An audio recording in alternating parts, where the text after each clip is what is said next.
Welcome to the Stay Hungry podcast. Today, we are joined by Kathy Eastwood. Welcome. Thanks so much for having me. Excited to be here. Of course, I brought you on here because you are a leader. You know how to lead people. You've been a CEO, or you currently are one. And previously, you've been chief of staff, chief people officer, COO, and you're also the creator of the E3 leadership code, where you help to really transform people into real lasting leaders that help put people first and drive profits. But to start things off, take us back to where all this started for you personally. Wow, if we go back, so it is about That's over quite the 30 question, right? Quite the question. I started my career as a CPA, so an auditor at Ernst Young. And because I didn't know what I wanted to be when I grew up. And someone had said, if you do well in accounting, you should become an accountant. And I'm like, okay, I did well in my accounting class and got certified, and it ended up being an amazing launching pad for my career. Because as an auditor, we had to learn what the processes were. We needed to understand if data was flowing from one end to the other, if numbers worked. And it was a great place to learn different companies, et cetera. And I'm like, wow, this is fantastic. I love it. So I did that for a number of years, and it's easy to get burnt out when you start in public accounting, right? You're I working. imagine. I imagine. So then I went into private accounting, and I'm like, okay, we'll go into private accounting. That should be better. And I realized that, Matthew, I don't like routine because running numbers every week and every month, that bored me. I was like, "No, I can't do this." And so I started to figure out is I loved projects. I loved solving problems. I loved inspiring and enabling others to do what they needed to do. And so from there, my career just kind of took off of getting involved in actually software, believe it or not. Really? Yeah. And because I was implementing a software package in accounting, and I loved the software package, loved the people, and I'm like, "Oh, this is a lot of fun. Let me figure out what this looks like." And so before 2000, this is back in '99, I suddenly had a job, that was remote. So I was working remotely, and I was helping clients implement software. So I jumped over into the software world, loved it. So I was doing implementations, I was doing consulting, and they said, "Oh, we need help in England. Do you wanna move to England and help Wow.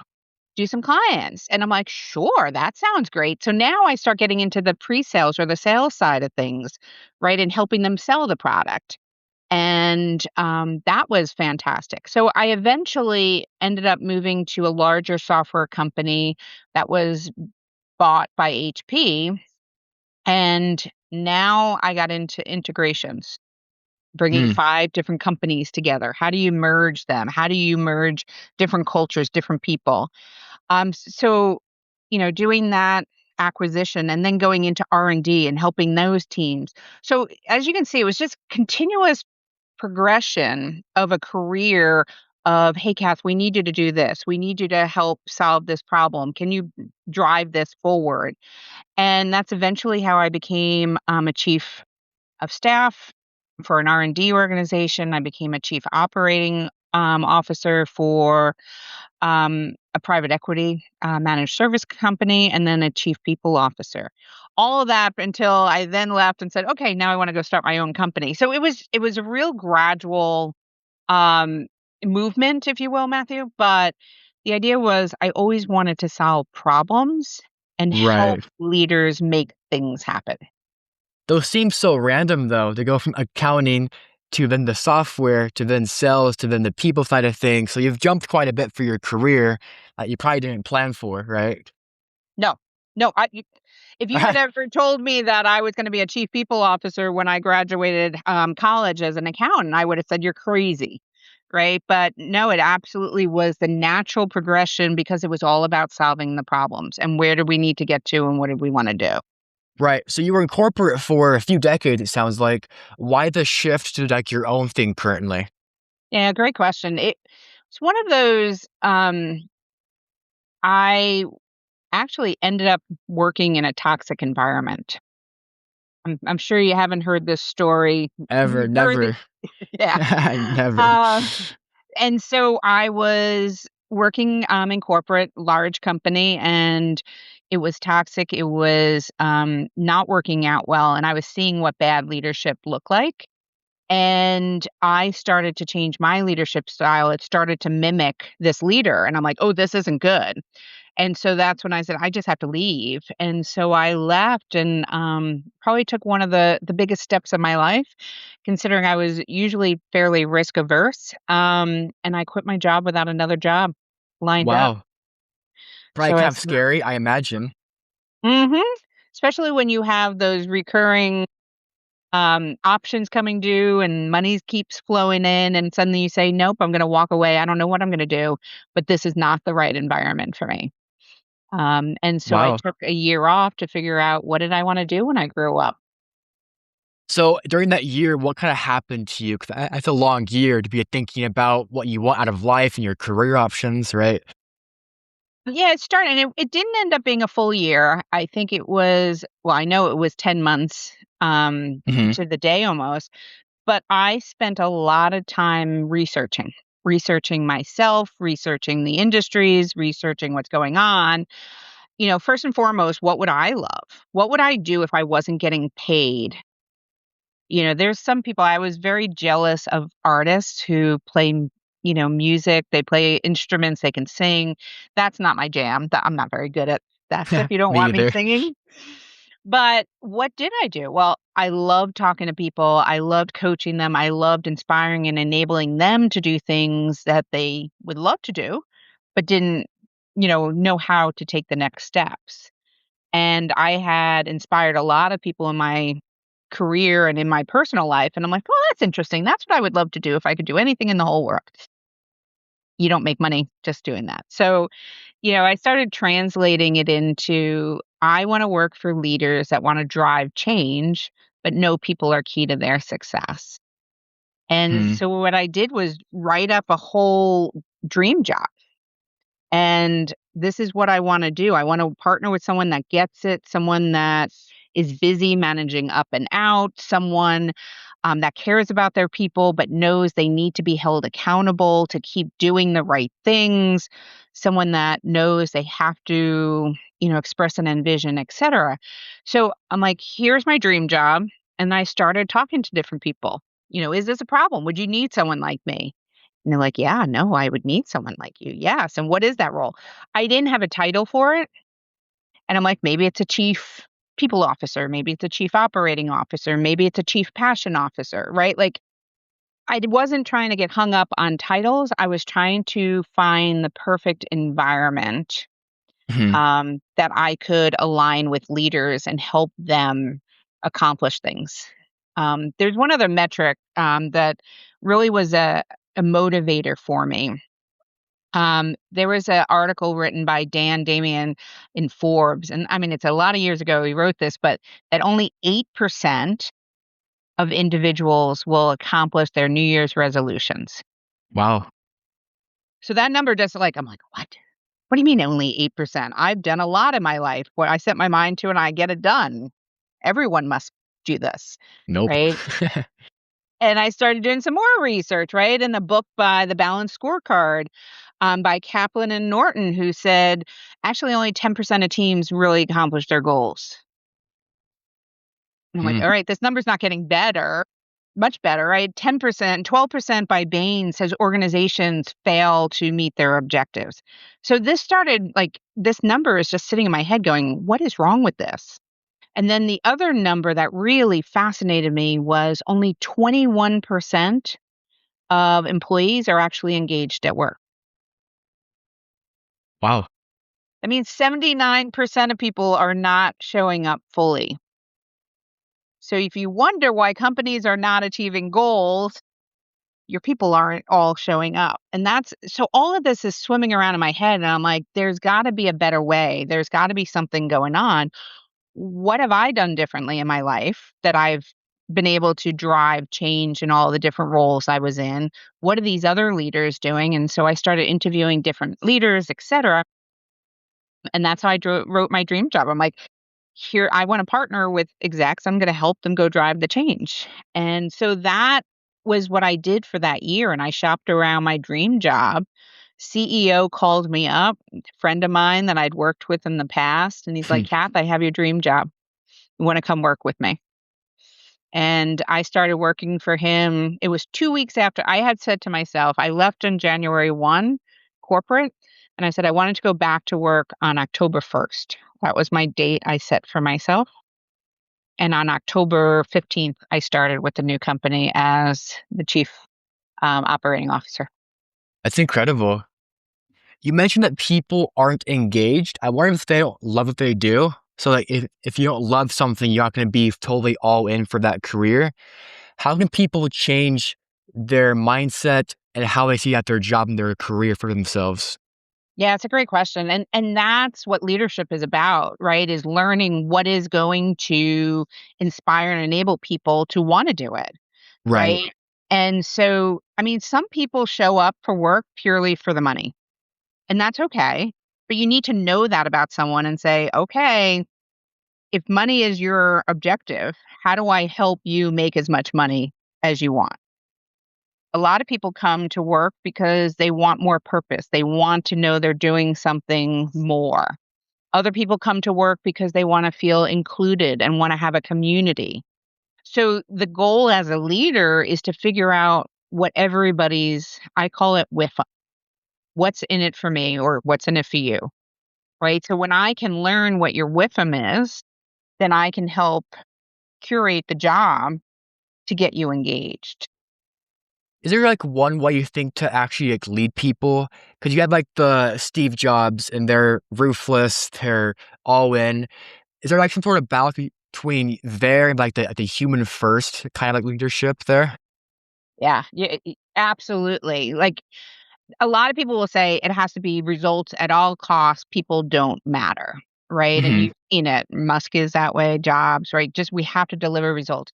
Then you have other people that are all about we have to take care of the people, their wellness first. What I've seen and what I know actually works is the combination of both, right? Businesses have to deliver results. Teams are there to deliver result, but how you get to those results is a human approach. And so when you can care for your people, it's going to be an easier process to get to the results. Yeah. So that's what I've really been passionate about and trying to help leaders understand is there's no one way to show up. Like there's not a mold that says Steve Jobs and you have to look like Steve Jobs or you need to go look like the head of Microsoft, whoever the leader is that someone looks at and says that's the best leader. There is nothing that says you need to be someone else. The best leaders are themselves. They're the ones that find their own voice, their own authentic personality, and they learn how to inspire and enable others to do their job. If you are brand new to corporate though, and you don't know like what yourself sounds like, then what do you do?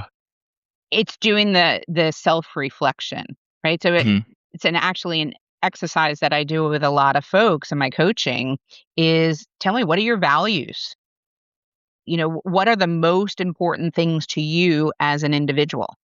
And, it's going through that exercise to say, what are the words that stand out to you? What are the stories that have helped you get to where you are? So values is just one of them. What's your non-negotiables? What's your goals? How do you like to get up and work? Like one of my favorite interview questions is, how do you start your morning? Interesting. Yeah. So I'll ask you, how do you start your morning? Do you follow a strict routine? Do you do it based on how the day flows? What Just, mood you're I in? go to the gym, so So you have a routine then and you love I that do. routine. Well, that tells me something about you, right?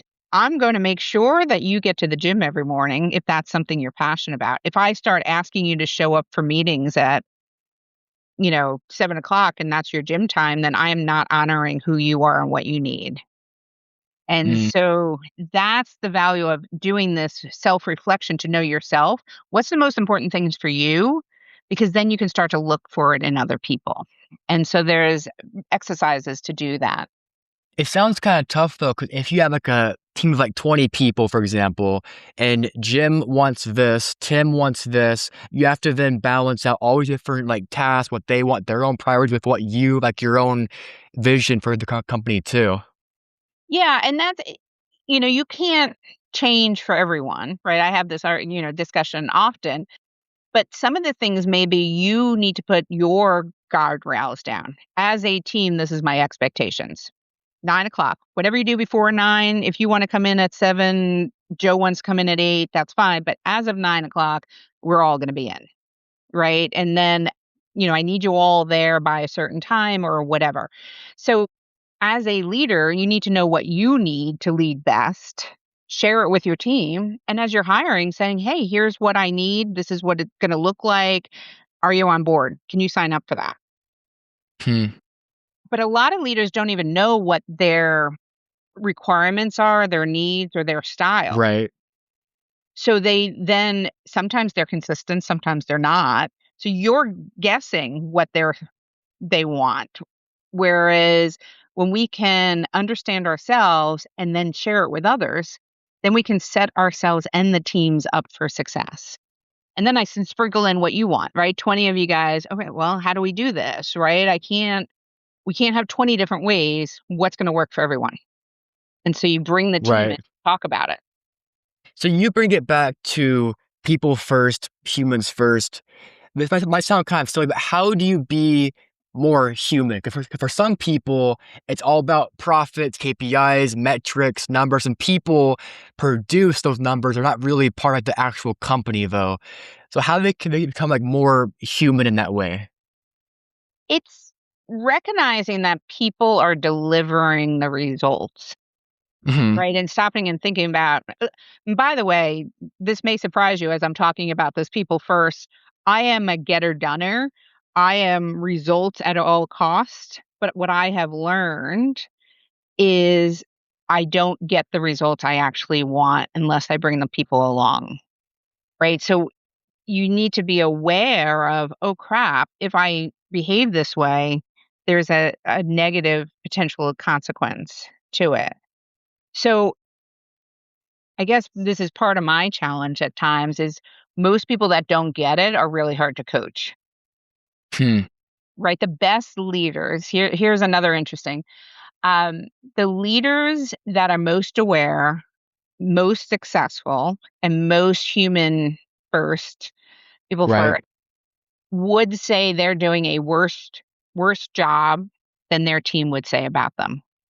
Hmm. So they'll rate themselves lower than their team typically will because they are so aware, they think there's a better way, they know they can be better, they know stress causes them to not show up at their best 100% of the time.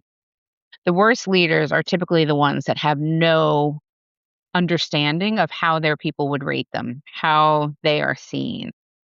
And that's what we need to do more of is to have leaders that self-reflection of who they are and how others perceive them.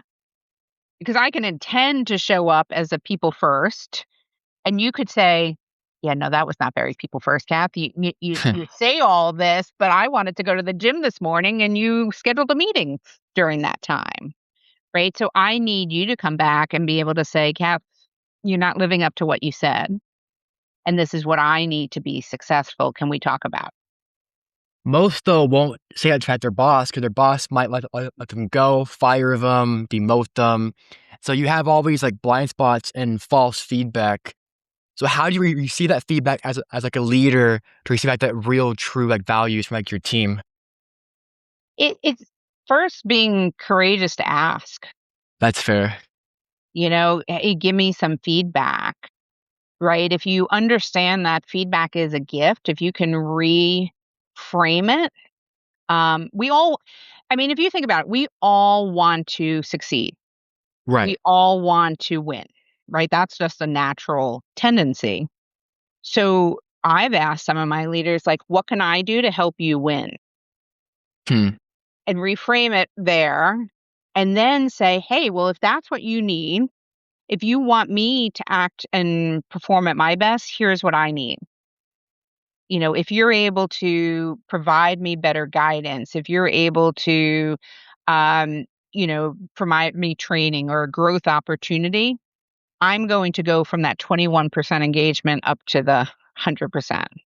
Right? So Right. you can coach other people by saying, I can help make you successful if you help me this way. So it's like a win-win back and forth then.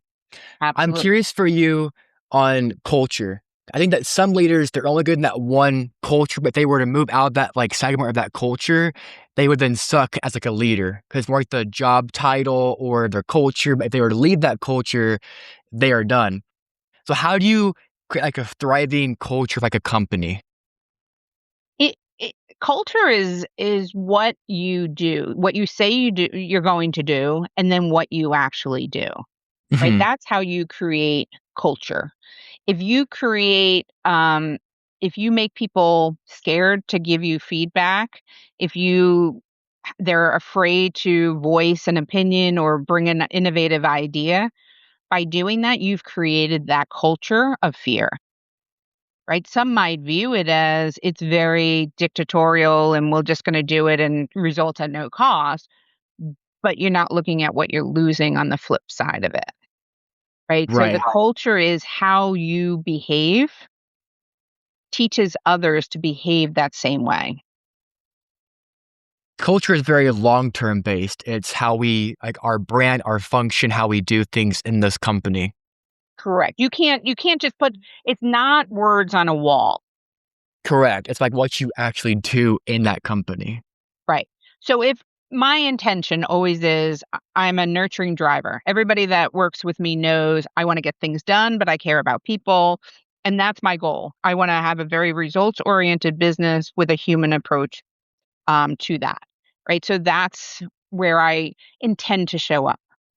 Now, if I get into a mode of being very controlling because I'm stressed, so I forget the niceties when I'm stressed, and I start sending an email like, do this, I need this. Oh my God. And if my team doesn't understand how I am showing up, they go, oh, wait, Kathy's under stress. This is not normal, Kathy. They give me a little bit of grace and they will also push back, right? They know they can say to me, Kath, can't do this. You're pushing too hard or whatever, because they know the intended culture we're trying to create. But if I don't have them have that permission to come back at me, I would cause them to shut down. And so they would shut down and say, I'm not even going to do this anymore. I'm going to do the bare minimum. Kathy's just going to tell me what to do, or Kathy's just going to do it. That you're creating that culture little by little. So you can start off really strong, but you can end up creating a very different one with, I call it unintended consequences. You don't mean Which to do it, but it right. happens. And that takes time though to create that culture. So a lot of people they bounce from thing to thing to thing constantly. But you probably want to stay like in one place for a while to have that culture build up for you, like your company, right? In a perfect world, sure, but I mean, you can very quickly build trust with people if you know yourself Hmm. and you're willing to share with others quickly, right? Think about the difference. If I meet you for the first time and I tell you I'm a nurturing driver, here's my intention, here's experiences, and I give you the whole playbook of how to interact with me, you don't have to spend hours, days, weeks, months, years learning that, right? Yeah. Because most of the time we try to do it through osmosis and you learn, oh, yep, okay, on Monday she shows up this way or whatever. So if I can put the playbook in front of you a lot quicker, you start to build the trust. And then as a leader, you start to ask, does this make sense? Am I living this? Am I okay? And you build that circle of trust again. You can cut the numbers down very quickly. And that's what you wanna do is you wanna build authentic trust as quickly as possible. Otherwise, you can just go in there, tell everyone what to do, move on, and you don't then create a following. Right. It's It's very short term based then. a and by the way, that kind of leadership style is not bad at certain times. If you're in a crisis, you need to get something done, being, to the point, bureaucratic. This is what we need to do. It makes sense. But it comes back to knowing when you need to use these different leadership styles because that's not Right. going to help you long term build a following. Because one of the advantages I have, if I go somewhere new, I have a whole bunch of people I can call up and say, hey, I just have this new position. I have 5 new roles available. Do you want to come work with me? Wow. Right? That's what you want to do as a leader is to have that followership because that's trust is already built. You don't have to recreate it. And it's a lot easier if someone comes on that the trust is already there. They can then be sharing with the new people, by the way, this is how Kathy works. This is what we need to do, blah, blah, blah. So everyone's helping together because they know if we trust first, we're going to get there a lot quicker. And we're all Right. going to. Saves you time, saves us all time. I want to pivot now to your framework. You have a framework called the E3 Leadership Code. Can you go more into like how that works? Yeah, and it's a lot of what we were kind of talking about, but leadership is about balance. So the E3 leadership code is a leadership system to remember everything that we've been talking about on leadership. So it's express plus engage plus execute, powered by emotional qualities. And this is balance. So if you think about it, imagine a three-legged stool, and express plus engage plus execute are your legs. So you need to express and envision. People want a purpose. They want to know where we're going. Why are we doing it? Right? So a leader needs to be visionary. They need to be able to tell us and paint that picture of where we're going. Now you got a picture. Everyone's excited. They're like, whoa, they're motivated, right? Now you got to engage people a different way. What motivates you, what motivates me, we talked about that engagement is different for each one of us.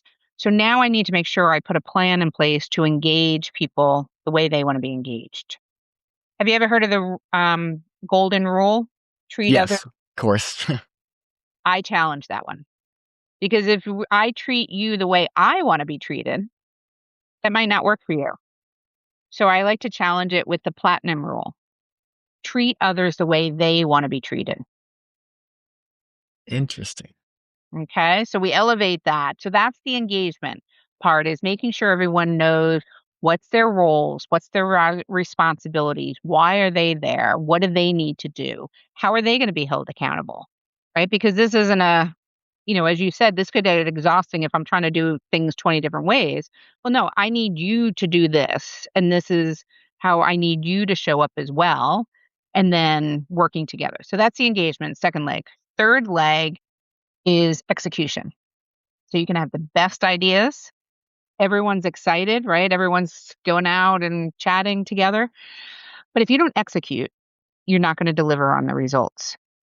Now, this is where you get into repetition. This is operational cadence. This is making sure that you know what are the milestones? What are we doing? Why are we doing it? And going back to the basics over and over again. That's how you make sure you have balance of vision, engagement, and execution. Now, I only explained the 3 legs. So how does the stool stay together? That's the emotional qualities. So this is we need to show up with our heart because that's the glue in leadership. So being able to ensure that we're visionary, making sure that we're connecting to the hearts of the people, making sure we're authentic, courageous, empowering, and inspirational. All of these qualities are what makes leaders great because they get it and they're bringing their whole self to the table. And so that's the E3 leadership code, and it's the human approach to high performance. So it's not about treating your people really well alone. It's not about just delivering results because that's books are usually one or the other or styles of one or the other. This is that it's the bridge between the two. The E3 leadership code is how you deliver high results through taking care of your people, not burning them out. Right.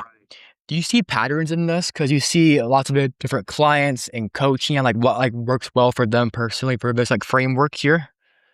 Yeah, it's interesting when you talk to, whether it's a leader or a team, and I ask them what's going on, what's off, why Uh-huh. aren't you delivering the results? It will come down to one of those 4 things. I'm like, "Where are you going? Do you know what good looks like? Do you know what the end result looks like?" And some are they get it. Others are like, We don't know. Our strategy's changing every week.